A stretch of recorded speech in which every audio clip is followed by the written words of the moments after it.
Hey everybody, and welcome to Let's Look at Abzu. This is, first and foremost, before we get into the video, a bit of sponsored content being produced by myself in conjunction with Abzu's publisher, 505 Games, so you'll notice that disclosure in the video description and in the title, and as I'm saying it right now, and possibly in the comments as well, depending on how stereotypically paranoid I get about making sure that it's disclosed in every available opportunity. But Abzu is a game that actually, as you know with sponsored stuff, we don't play stuff that we don't already like, basically, and it just so happens that every once in a while a perfect deal comes along. I played Abzu through in full this weekend in a single sitting and was like, yeah, I've got no problems signing on to give my honest opinion of Abzu, which is that it is one of the year's best narrative-driven experiences, up there with a game like Inside in particular right now. Is a game that I'm going to draw a lot of parallels between this and that as we go through here. But again, this is sponsored. Take it as entertainment first and foremost, and an advertisement, and take it as informative secondarily, or perhaps not at all, depending on your proclivities. So I am going to start a new game here, and I'll give you the basics of what's going on with Abzu. It is developed by Giant Squid, published by 505 Games, as mentioned. We're just going to go to new game here. I wanted to give you a nice little splash screen to start on. Not that this, tranquility is not beautiful here as well. But it's developed by Giant Squid. Giant Squid was co-founded by a game developer by the name of Matt Nava, who happened to be the creative director for that game company on Flower and Journey. And I'm going to be the only person probably on YouTube that is playing Abzu but has not played Journey. I'll be the only person that cannot draw one-to-one comparisons between them, and maybe that's a weakness, maybe that's a strength, I'm not totally sure. But yeah, I never played through Journey myself, but I have to admit that the experience of playing through Abzu has made me more likely to check it out. Not that I originally had any hesitation, of course it's incredibly well respected, I just didn't own a PlayStation 3 at the time that it came out. But Abzu is a narrative-driven sandbox. But it's not a sandbox in the way that you normally think of a sandbox as like a Grand Theft Auto, go over here, play tennis, go over here, get your hair cut. No, it's more of an ambient sandbox. And as I say that, I know some of you are going to be giving me a knowing look, or a knowing glance, I should say, and maybe a little head tilt and being like, I know what you're talking about. And it's true, this is a game that is certainly for the games as art crowd. It is and I mean this with the utmost respect because I do enjoy games of this ilk, and I use this as a term of endearment as opposed to a point of derision. It's a glorified walking simulator, if I'm being honest. I finished the game in about an hour and 40 minutes, and I know Nick's played it through himself, also loved it, but he finished it in a little bit over an hour as well. So it's certainly not the kind of game for those of you who are like, I want to make sure that I get, 1,000 hours out of this MOBA, I gotta make sure I get 60 hours out of this RPG. If you're concerned about that, you should pretty much disqualify yourself from this right away, because it's just not meant for that kind of experience. It is more of an experiential thing rather than a mechanics-driven, endlessly replayable game, although there is replay value, but And it comes at a price that reflects that. So, when we were playing Abzu here, I'll do my best to explain what's going on. Originally, I was kind of under the impression, very falsely I might add, that this is basically a ocean simulator, or a fish tank simulator, if you will. The kind of thing that you buy a nice new OLED TV and then you put it on and just show off how beautiful and how high quality the resolution is and stuff like that. But it really is a little bit more mechanics focused than that. It's not driven by systems, but at the same time there are ways that you can interact with the environment more than I had originally thought. I kind of thought it was more of an ambient situation, and then I'm trying to come up with the best way to explain this. It's a game where, although it's not passive, meandering is very much encouraged. You're given these beautiful environments, and it really is gorgeous. And I have to point out before I continue with what I was saying that the soundtrack as well is amazing, and it's scored by Austin Wintory, or Wintory, I hope I'm pronouncing that correctly, who also did the soundtrack on Journey and has done the soundtrack on the Banner Saga as well. But from an audiovisual standpoint, the game is extraordinarily well done, and at times, particularly during some of the set pieces, it's reminded me of Fantasia even, or old Looney Tunes cartoons, and I don't mean that in the sense that they're, zany or funny or anything like that, but rather that it is an experience where there's not really words. In fact, there's no words over the course of the entire thing, but the visuals and the audio contribute to making this an experience that is very memorable in spite of that, and also contribute to making the story very memorable. And there is a genuine story being told here, and even though I'm not much of a completionist or a min-maxer myself, you can get a feel for what's going on, and even explicitly some knowledge of what's going on as you play through it. So you'll see in 1 second here. First off, these are elements of our environment that we can interact with, by the way, here. So this is a geothermal vent, and when you go to these geothermal vents, you can activate them and release a marine biology species into the environment, basically. So that one, I believe, released a sea turtle into the environment. And they do save between playthroughs. And there is a reason to play through again and again, because there's more collectibles and apparently a reward if you get 100% of the Easter eggs and collectibles in the game. But beyond that, there's an intrinsic reward in the sense that you figure out more about the world that you're in, and actually you learn more about the divers' motives as well, which is kind of a central theme of what comes up in the game. But your explicit objective in every single one of these worlds, beyond just enjoy yourself, is to get these drones. And these drones effectively serve as keys that allow you to unlock doors to access later areas of the game. And there's 8 chapters of the game. Each door represents a chapter. There is some extremely light puzzling, but I can't stress enough that this is not meant to be a game that is going to give you fits. Rather, it's a game you can approach on your own terms, which is not going to be the kind of thing that everybody's into. But if you are tolerant of these kind of experiences, Abzu really has been one of the more memorable games that I've played this year. And I actually think that, and you know this about me if you've watched the Roundtable podcast before, but I tend to prefer experiences that are shorter. I find them more memorable, and they can sustain engagement a little better than a game that's 40 hours long and maybe has a lot of filler. That's not true for every single game, but I think that it's definitely worked in Abzu's favor. That basically every chapter is meaningful, and none of them are forgettable.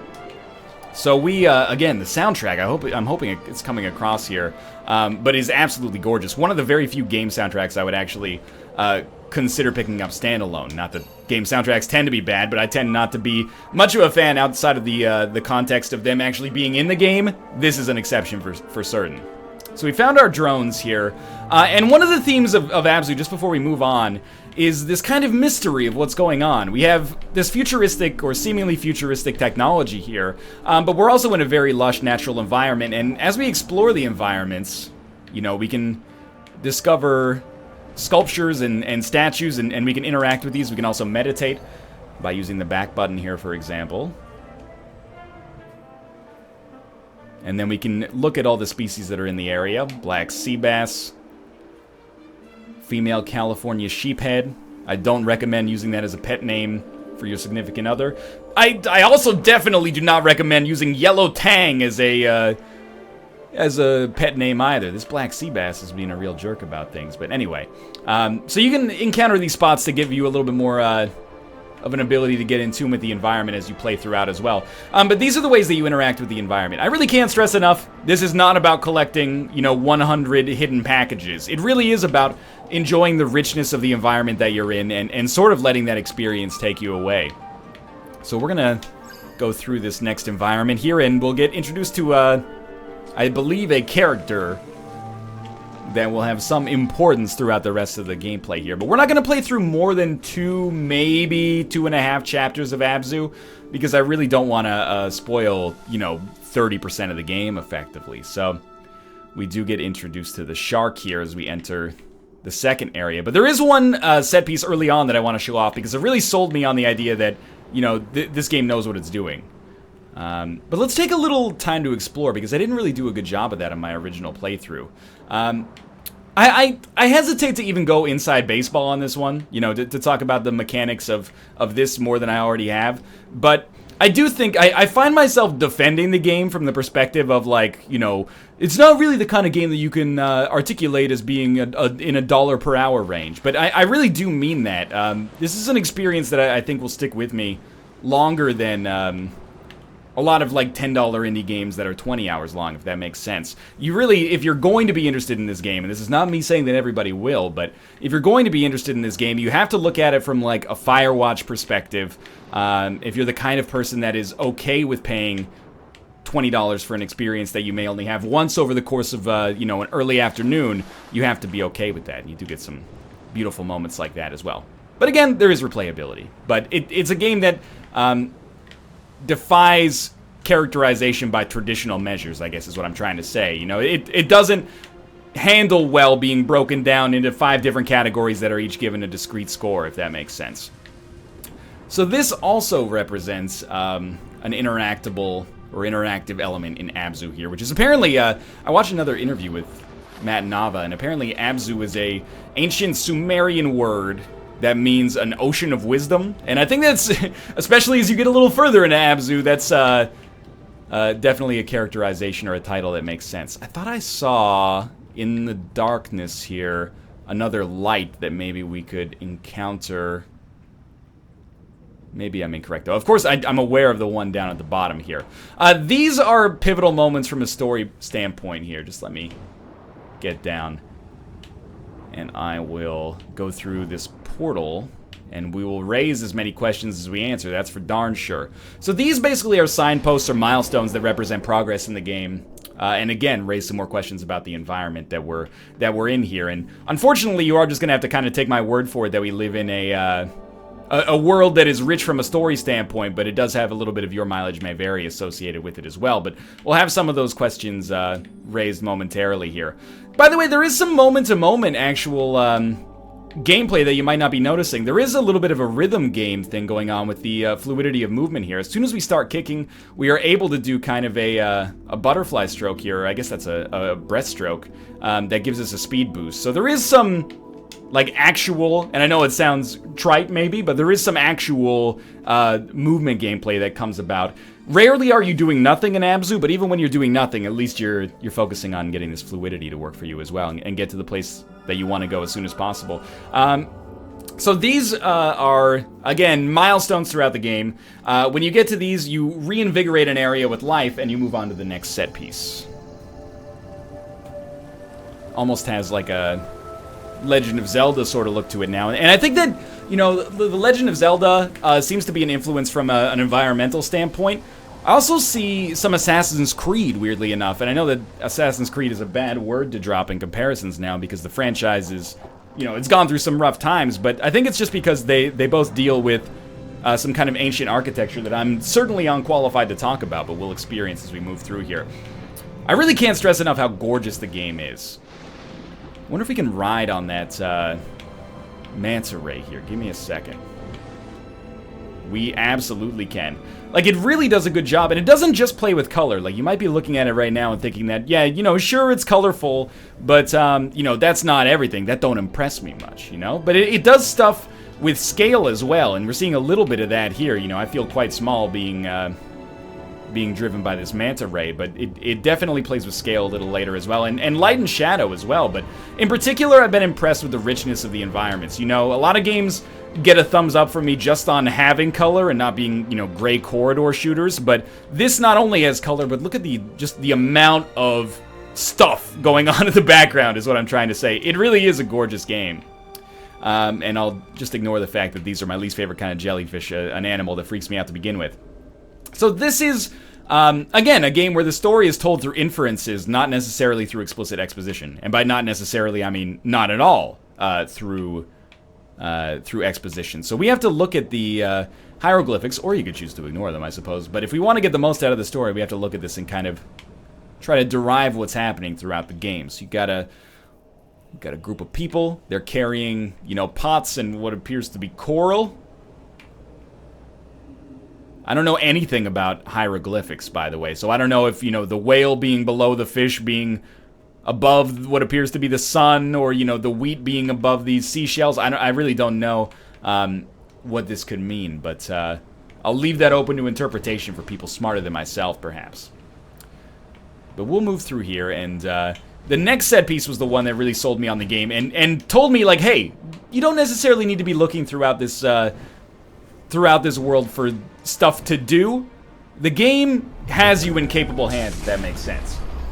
First off, we get introduced to the characterization of the shark, who is just a righteous jerk about things. But then, again, the game does a great job, and this is where I relate it to Inside, and I don't want to talk too much about Inside, even though the games are thematically very similar, but the game does a great job of raising questions and then letting you come up with answers yourself. For example, what is this? Who built this? Where are we? What's going on with those drones? Etc., etc. And then, you know, this is our loading screen as we move into the next area. It's not seamless, but on the SSD, it loads very quickly nonetheless. Now, I hope this is the chapter I was thinking of. I hope I'm remembering this correctly. Let's see. I believe it is. Yeah, so we get swept up in this current here. And this is where I really started to be reminded of this being like Fantasia or something like that. And again, the soundtrack's so good. But anyway, we are going to have pretty much no explicit goal in this section, much like you have no explicit goal in Abzu in general, but we can capture schools of fish. And this may or may not play into things later, wink wink, and this may be a recurring theme that we see throughout the game as well. But as I'm not going to say that we're necessarily coming super close, like 30 seconds away from the end of the video or something like that, but I think I've made my points pretty clear in Abzu. What I want to make explicitly clear is that there is an abundant part of the population that this game is for naught. And I hope that, you know, people at 505 Games aren't yanking their collars going like, oh, what are we doing about this? But rather, this is a game that I think is missing a lot of people potentially, like myself, who were falsely under the impression for whatever idiotic reason that this is just a fish tank simulator. It's really not. It's an adventure game with novel mechanics that is fun to play in the moment, but even more so than that, is emotionally affecting, specifically from a tonal, atmospheric, and an audio-visual standpoint. And there is a payoff. And I know that that's... I don't want to spoil anything, but allow me to say that the game goes somewhere. I don't want to talk too explicitly about what actually happens in the game, but it certainly is not just look at the pretty fish, the game's over, play through it again. There is a message and a theme that comes across, and I found the theme quite affecting, although it is, of course, one of those things where perhaps your mileage may vary. But like this current section here almost felt like a little bit like a digital theme park ride, or something like that, you know, especially as we get into this darker stuff, and, you know, now no longer is it whimsical, but it's a little bit melancholic, perhaps, before it gets completely euphoric in this next section here. And we open up to another new area. So let's do a little bit of exploring in here, because there's definitely geothermal vents that I missed in the past. By the way, if you're watching this and you're like, what's the death condition? There is no death condition. There's no failure condition to the best of my knowledge. Again, it defies characterization in that sense. It really is a digital experience for better and for worse. And I say for better, but I know that it's the kind of thing that's not 100% agreed upon. But if you find yourself agreeing with Nick and myself on games of this ilk, Abzu really is one of the finest experiences of the year that I've had in this category, for sure. I mean, I know I keep saying this, but it really is like an interactive wallpaper of the highest degree. But it has the chops to exist beyond that as well. Maybe I did find all the seashells down here, or the trilobites. So again, these are basically our mission critical objectives right here, are these drones. It does require an open mind. I have seen some playthroughs of this on YouTube, and I've seen like a lot of people try to approach it from like a zany standpoint of like, whoa, you know, I'm in the ocean, isn't that crazy? And everybody's entitled to experience the game in their own way, of course. But for me, it requires a little bit more of an open mind and a desire to, I guess, open yourself up to what the game is trying to sell you on. And that's this idea that you know, you are in a large, kind of like breathing aquatic environment here. And if you're not necessarily 100% in for that, I could see it not striking you. But if you open yourself up to it, it reminds me of like getting to the point where I was old enough to appreciate kids' movies. You know, when I was younger, or when I was like 6, you know, you go see a movie like Fern Gully, or, you know, The Lion King or something like that, and you're like, this is awesome! And then you get to be 14, and you're like, I'm too cool for this! It took a very adult mind, for myself at least, to really appreciate extremely well-done movies that are for a general audience. And I think that Abzu touches on a very similar thing, which is that if you don't require a game to shock you, you know, with outright visceral violence or something like that, then Abzu is really, really cool. But you have to open yourself up to it and not be like, hey, look at this stupid fish. I think, at least. Now, let's grab these guys. We are almost done with this chapter here. So once we get spit out into the, or spat out into the next environment here, I'll probably go back to the main menu just because I don't want to spoil anything too much here. But I think that these are chapters that warrant replaying, not just to find new stuff, but also just to experience the stuff that you missed in the environment the first time. You know, at first there's kind of a temptation to not see the forest through the trees, if that makes sense. You know, you're focusing so much on the objective at hand that you're not really worried about the richness of the environment. Actually, just playing it through for a second time right here, I'm getting a much better feel for the, I mean, just the scope and the size of the game as well. I will say, this is an experience, like, I've got a Vive, and I have the Blue, which is like an aquatic, sort of sensory immersion game that's supposed to make you feel like you're in the ocean. And I feel like this does a much better job of making me feel like I'm truly underwater with its sense of scale. But anyway, we'll go back to the main menu here.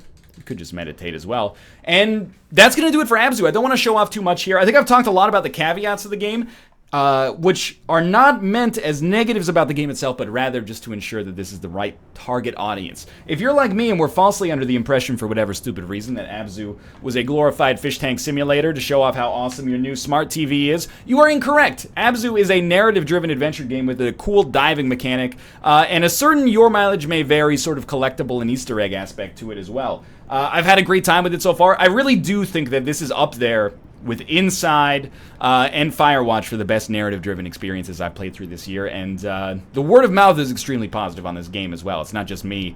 It's got in the mid-80s on Metacritic. It's got 93% overwhelmingly positive or largely positive reviews on Steam. It really is a good experience and a memorable experience that I would not be surprised to have on or near my Game of the Year list in 2016. But you have to make sure you're the right person for it. If you enjoyed some of those other games that I'm talking about, this may be for you. For now, again, this is sponsored content. Thank you to 505 Games for helping me get this sorted and hooking us up. You can pick up the game for PS4 or on Steam. Those links will be in the video description below. It's 20 bucks. Again, 20 bucks for a memorable experience, albeit a short one. For now, thanks for watching. I hope you guys have enjoyed the episode. If you did, click the like button. It helps out a great deal. And of course, subscribe if you want to see more in the future. For now, thanks for watching. And I'll see you next time.